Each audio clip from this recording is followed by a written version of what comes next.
Είμαστε η 5η τάξη του πρώτου Δημοτικού Σχολείου Βελεστίνου και θα σας παρουσιάσουμε τη χιονομηχανή μας.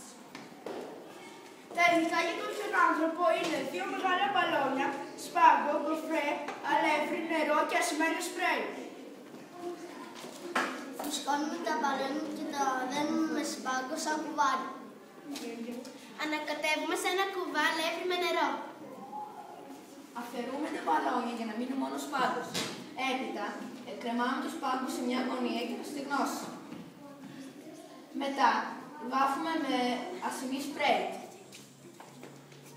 Για τη μύτη, το στόμα και για το κασκόλ χρησιμοποιούμε γκοφρέ σε διάφορα χρώματα. Με τη βοήθεια ενός υλικού κατασκευάζουμε ένα σιδερένιο κουτί σαν ντουλάπι. Στο πάνω και στο κάτω μέρος τοποθετούμε σίτα. Κάτω από το ντουλάπι τοποθετούμε μια δεξαμενή σαν πυραμίδα για να αποθηκεύεται το φυλλό. Από τη σίτα που πάει στο πάνω μέρος κρεμάμε διάφορα στολίδια. Στην κάτω μεριά βάζουμε ένα μοντέρνο μυστήρα.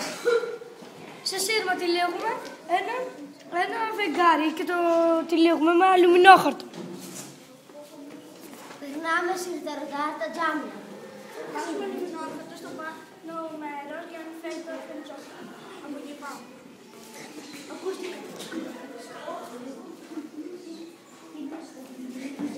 Πάνω στο μοντέρno, όπως βλέπετε, έχει ρυθμιστεί ένταση. Μόλις το βάλουμε στην πρίζα, ο ανεμιστήρας θα αρχίσει να τραβάει το περιζόν, θα το πετάει.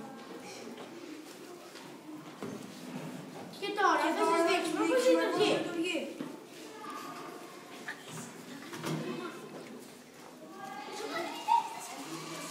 Πώς